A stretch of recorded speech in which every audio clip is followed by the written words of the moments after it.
Hello students, my self Milan Shah from easy learning centre.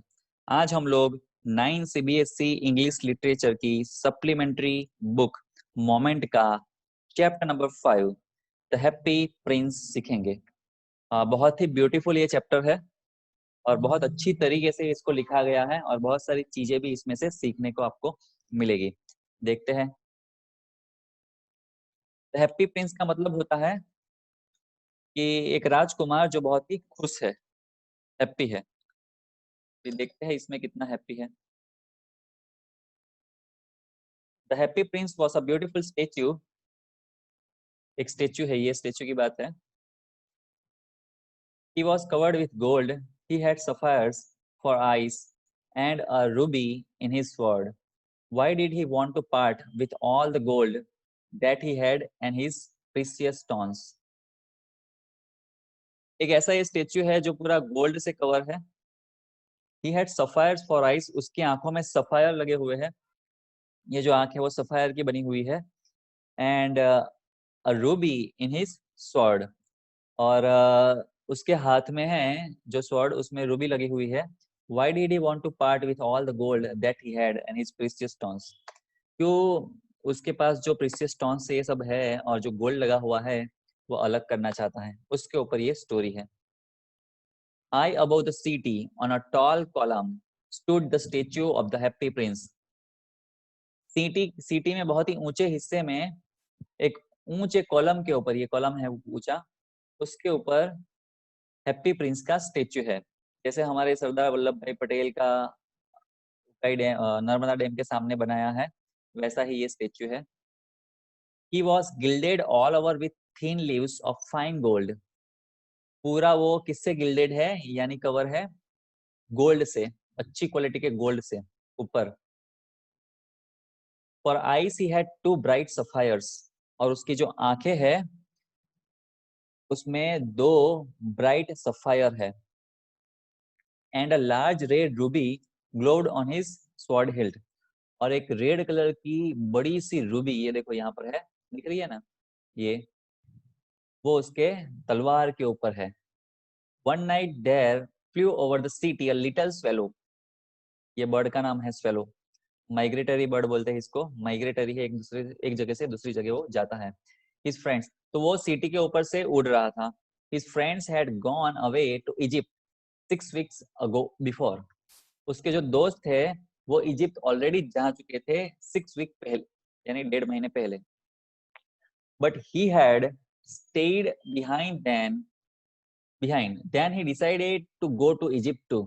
लेकिन वो पीछे रह गया, फिर उसने भी डिसाइड किया कि चलो मैं भी इजिप्ट चला जाता हूँ। ये अकेला रह गया। All day long he flew, पूरा दिन वो उड़ता रहा। And at night time he arrived at the city, और रात को इस सिटी में वो आ गया। Where shall I put up, where shall I put up. पूरे दिन उड़ने के बाद वो थक गया होगा, इसलिए इसने सोचा कि इस सिटी में मैं कहाँ रुकूं। He said, I hope the town has made preparation. उसने सोचा, कहा कि भाई मुझे आशा है कि इस सिटी ने हमारे लिए कुछ प्रिपरेशन की होगी रुकने की। Then he saw the statue on the tall column. फिर उसने ये स्टेच्यू देखा, इसके ऊपर नजर पड़ी उसकी। I will put up there. मैं यहाँ रुकूंगा। He cried. It is a fine position with plenty of fresh air. वो खुश हो गया कि यहाँ पर तो ये तो बहुत ही अच्छी जगह है, बहुत हवा भी लगेगी यहाँ पर रुकूंगा तो। So he alighted just between the feet of the happy prince. फिर वो धीरे से ये हैप्पी प्रिंस के पैरों के बीच में यहाँ उसने लैंडिंग कर दी। I have a golden bedroom, he said softly to himself as he looked around and उसने कहा कि मेरे पास तो गोल्डन बेडरूम है, क्योंकि एक गोल्ड से सब कवर था। ऐसा धीरे से आसपास देखते हुए उसने अपने आप को कहा। He prepared to go to sleep. वो सोने ही जा रहा था। But just as he was putting his head under his wing, a large drop of water fell on him. लेकिन जैसे ही वो अपने सिर को विंग्स के अंदर रखने ही जा रहा था कि उसके ऊपर एक बड़ा सा पानी का ड्रॉप गिरा। What a curious thing. अजीब चीज है। He cried. There is not a single cloud in the sky. आकाश में एक भी क्लाउड नहीं है, बादल नहीं है। The stars are quite clear and bright. Star से एकदम क्लियरली दिख रहे हैं, एकदम ब्राइट है, and yet it is raining, और फिर भी बारिश हो रही है। देन अनदर ड्रॉप फेल, फिर दूसरा ड्रॉप भी गिरा। What is the use of a statue if it can not keep the rain of? Statue क्या यूज है अगर वो रेन को रोक ही ना पाए?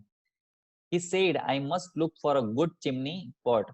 उसने कहा कि भाई मुझे लगता है मुझे अच्छा कोई चिमनी का पॉट ढूंढना पड़ेगा रुकने के लिए।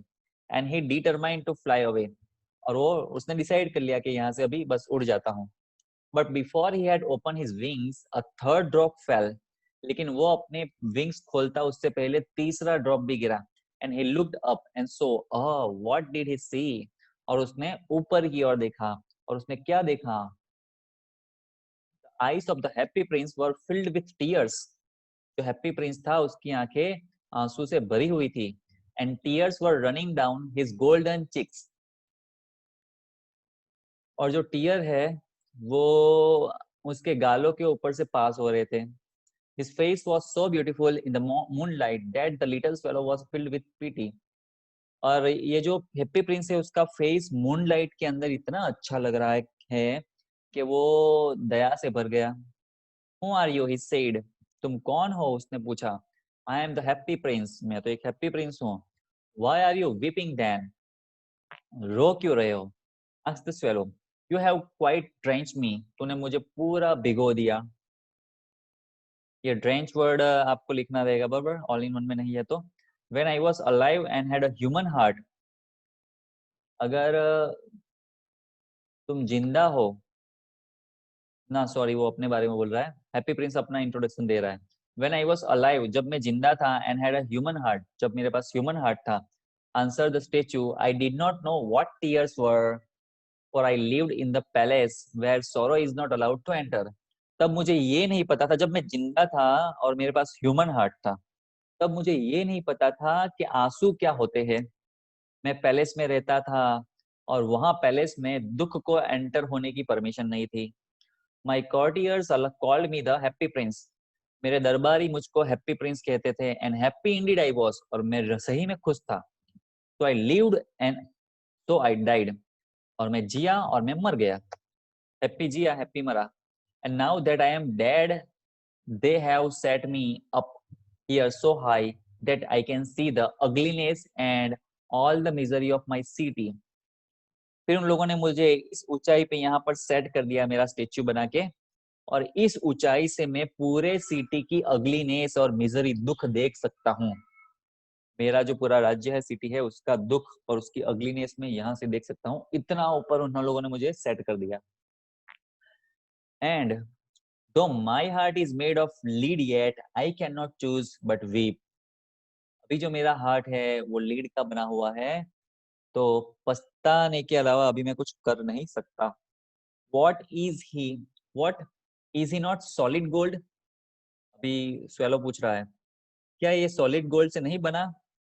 He was too polite to make any personal remarks. तो समझिए क्या बोलते हैं उसको, इमिटेशन ज्वेलरी जो आती है, जस्ट लाइक बहुत सारा ऐसे ज्वेलरी होती है जिसमें ऊपर गोल्ड का कवर होता है, लेकिन वो पूरी ज्वेलरी अंदर से सॉलिड गोल्ड की नहीं होती, अंदर कुछ और ही मेटल होता है। कभी कभी सिल्वर भी हो सकता है, कभी ये एल्यूमिनियम, ऐसी कुछ चीजों का मिक्सिंग कुछ आता है, कॉपर ओपर ये सब भी हो सकता है। ऊपर ही गोल्ड का कवर होता है। तो ये पूरा स्टेच्यू इसी तरह से बना था कि ऊपर से गोल्ड का और अंदर लोचा, दूसरी मेटल। इसलिए वो बर्ड पूछ रहा है स्पेलो कि क्या अंदर सॉलिड गोल्ड नहीं है, लीड है अंदर। Far away continued the statue in a low musical voice. अभी वो स्टेच्यू हैप्पी प्रिंस का बोलना चालू करता है धीरे आवाज में। Far away in a little street, दूर दूर एक छोटी सी गली में, there is a poor house, एक गरीब घर है। One of the windows is open, उसकी एक खिड़की ओपन है। And through it I can see a woman seated at a table, और उसमें से मैं एक लेडी को देख रहा हूँ, एक स्त्री को जो टेबल पे बैठी हुई है। Her face is thin and worn, उसका जो चेहरा है वो थिन है और बिगड़ा हुआ है। And she has coarse red hands, और उसका वो कैसी हो गई है, कोर्स हो गई है, मतलब रफ जैसा हो गया है पूरा शरीर, रेड हैंड हो गए है उसके, all picked by the needle. तो जो सुई आती है वो उसके हाथ में लगती रहती होगी, इसलिए वो रेड हो गया है हाथ। फॉर सीज सिमस्ट्रेस, और वो टेलर है इसलिए टेलर को तो सुई की जरूरत ज्यादा पड़ती है। She's embroidering flowers on a satin gown for the loveliest of the queen's maids of honour. वो एक गाउन के ऊपर, यानी बड़ा सा जो ड्रेस जैसा होता है, उसके ऊपर वो फ्लावर की एम्ब्रॉयडरी कर रही है। किसके लिए? क्वींस मेड के लिए। To wear at the next court ball. क्यों? क्योंकि नेक्स्ट जो कॉर्ट बॉल है, यानी डांस का प्रोग्राम जो होता है दरबार में, राज दरबार में, तो उसमें पहनने के लिए वो बना रही है उसके लिए। In a bed in the corner of the room her little boy is lying ill. Side में रूम के कॉर्नर पे बेड पे उसका छोटा सा बच्चा बीमार पड़ा है। ही हैज अ फीवर, उसको बुखार है। And is asking his mother to give him oranges, और वो अपनी मम्मी के पास ऑरेंजेस मांग रहा है। His mother has nothing to give him but river water. उसकी मम्मी के पास रिवर वाटर के अलावा देने के लिए कुछ भी नहीं है उसके पास, तो इतने गरीब लोग हैं। सो ही इज क्राइंग, तो वो रो रहा है।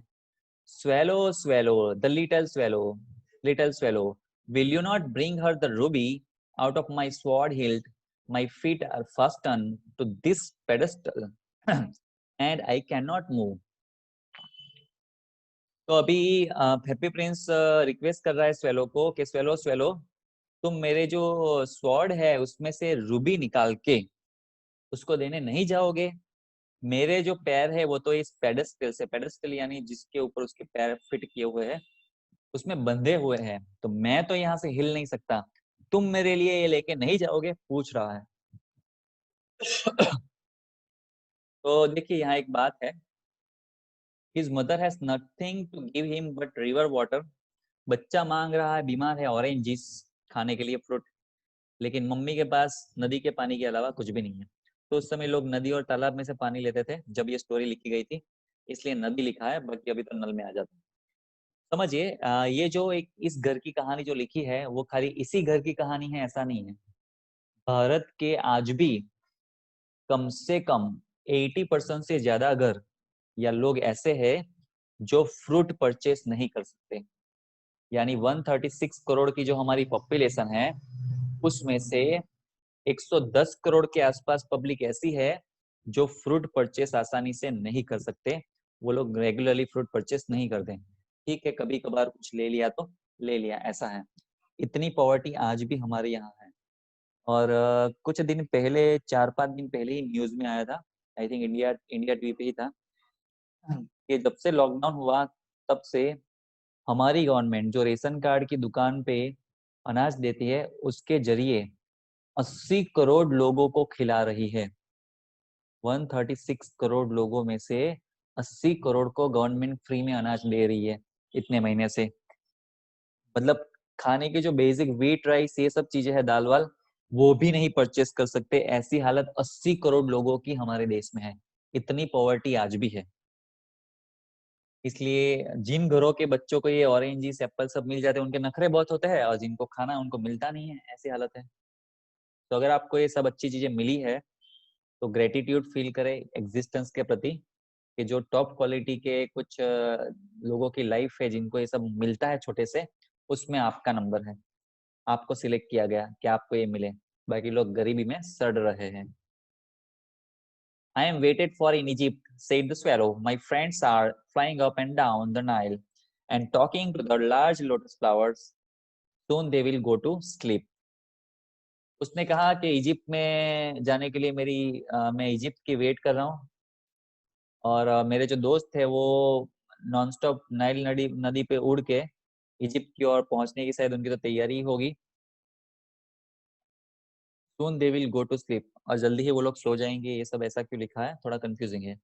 द प्रिंस आस्क, मतलब वो इन शॉर्ट ये बोल रहा है कि मुझे तो इजिप्ट जाना है, मैं ये सब कहाँ लेके वहां देने जाऊंगा, मैं तो निकलने वाला था, अभी जस्ट उड़ने ही वाला था, और बीच में ये काम सौंप रहा है।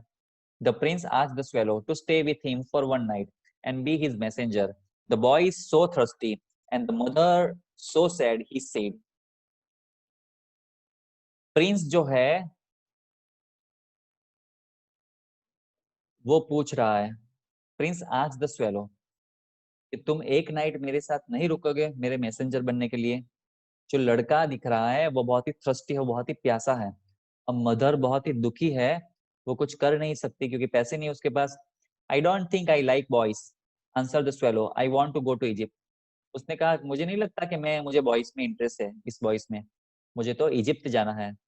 But the happy Prince looked so sad that the little swallow was sorry, it is very cold here, he said.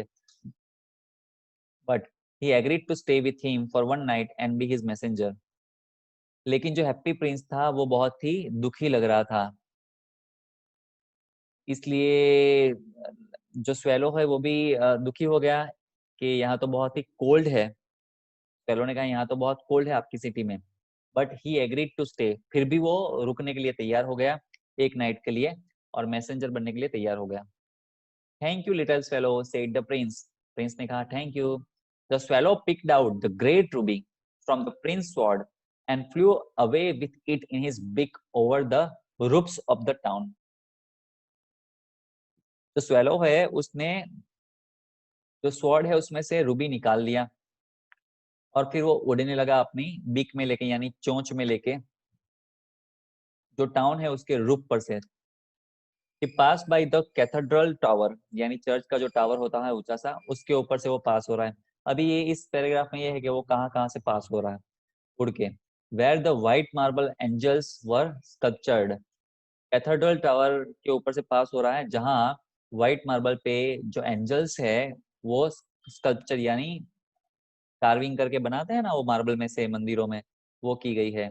He passed by the palace and heard the sound of the dancing, वो अभी महल के पास से पास हो रहा है और उसके अंदर से महल से डांसिंग नृत्य की आवाज आ रही है। A beautiful girl came out on the balcony with her lover, एक ब्यूटीफुल लड़की बालकनी में आती है उसके लवर के साथ। I hope my dress will be ready in time for the state ball, और वो बोलती है कि मुझे आशा है कि मेरी जो ड्रेस है वो स्टेट बॉल यानी गवर्नमेंट का ये जो डांस का प्रोग्राम है तब तक तैयार हो जाए, नृत्य तक। I have ordered flowers to be embroidered on it, मैंने फ्लावर ऑर्डर किए हैं एम्ब्रॉयडर्ड करने के लिए।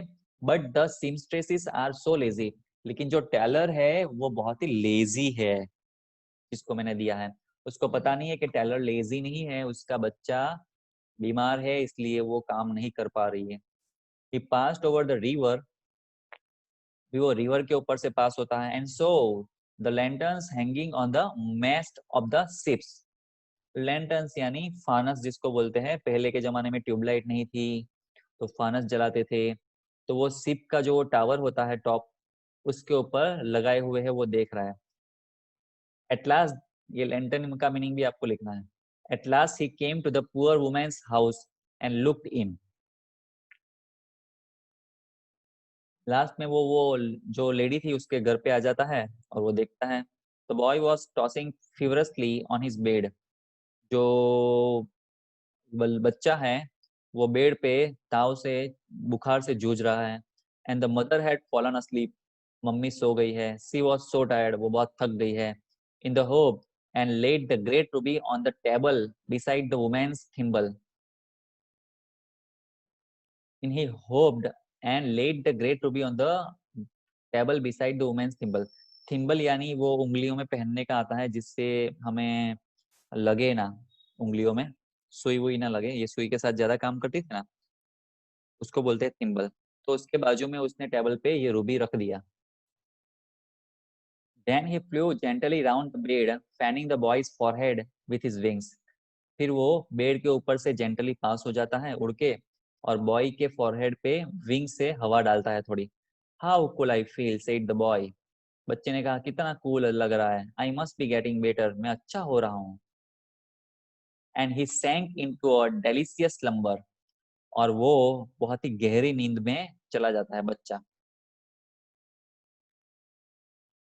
Then the swallow flew back to the happy prince and told him what he had done. It is curious, he remarked, but I feel quite warm now, although it is so cold. फिर वो वापस happy Prince के पास चला जाता है उड़ के और बताता है कि उसने क्या किया। और उसने कहा कि अभी मुझे वार्म फील हो रहा है, हालांकि बाहर कोल्ड है फिर भी मुझे वार्म लग रहा है। That is because you have done a good action. ये इसलिए क्योंकि तुमने अच्छा काम किया, said the prince, and the little fellow began to think and then fell asleep. ये सुन के लिटिल फेलो सोचने लगता है और वो नींद में चला जाता है। Thinking always made him sleepy. When day broke, when day broke, he flew down to the river and had a bath. जैसे ही दिन मॉर्निंग हो गई, वो उड़ के रिवर के पास चला गया नहाने के लिए। Tonight I go to Egypt, आज रात तो मैं इजिप्ट चला ही जाऊंगा, said the swallow. And he was in high. ये फोटो, ये लड़का सोया हुआ था, ये उड़ रहा है, ये सो गई है काम करते करते। रूबी यहाँ पर रख दिया उसने। The spirits at the prospect, he visited all monuments and sat a long time on the top of the church steeple. उसको जाना था इस आज नाइट, इसलिए जितने भी मॉन्यूमेंट्स थे पूरे सिटी में देखने लायक चीजें, वो सब उसने देख ली और चर्च का जो टॉप होता है स्टीपल यानी, उसके ऊपर वो बैठ गया बहुत लंबे समय के लिए। When the moon rose, he flew back to the happy prince. जैसे ही मून दिखने लगा तो वो उड़ के, मतलब इवनिंग हो गई तो वो हैप्पी प्रिंस के पास उड़ के चला गया। Have you any commissions for Egypt, he cried. I am just starting. Commissions यानी यहाँ मतलब होता है काम, वर्क। तो मैं इजिप्ट में कुछ काम है बोलो तो मैं कर दूंगा, जा रहा हूँ मैं, क्योंकि मैं अभी उड़ने वाला हूँ। Swallow swallow, little swallow, said the prince, will you stay with me one night longer, I am waited for in Egypt, answer the swallow. तो अभी प्रिंस वापस बोल रहा है कि let swallow swallow little swallow, तुम एक नाइट और रुकोगे। स्वेलो बोलता है ना भाई, मुझे तो इजिप्ट जाना है। Swallow swallow little swallow, said the prince, far away across the city I see a young man in a garret. अभी प्रिंस बोल रहा है कि स्वेलो स्वेलो लिटिल स्वेलो, दूर सिटी में मुझे दिख रहा है एक यंग मैन, ऊपर के फ्लोर पे, ऊपर के माले पे बैठा हुआ है। He is leaning over a desk covered with papers. वो अपने टेबल पे झुका हुआ है जो पेपर से भरा पड़ा है table. And in the glass by his side there is a bunch of withered violets. और उसकी जो खिड़की है, कहाँ गया,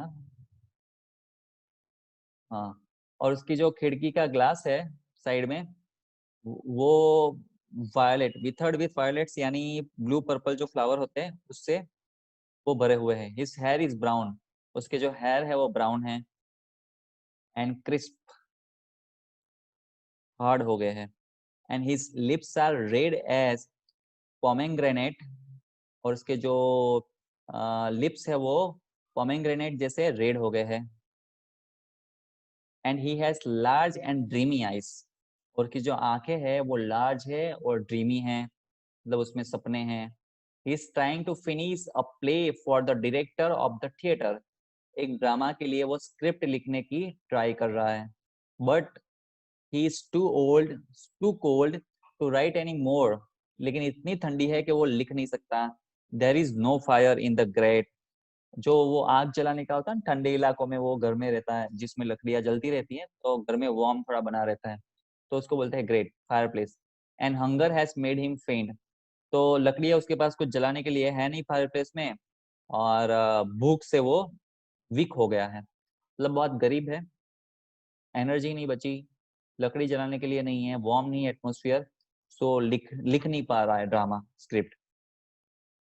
तो अभी इसके बारे में ये प्रिंस क्या कहता है स्वेलो को, और स्वेलो क्या आंसर देता है, हेल्प करता है कि नहीं करता है, वो हम देखेंगे एपिसोड नंबर 2 में, यानी लेक्चर नंबर 2 में।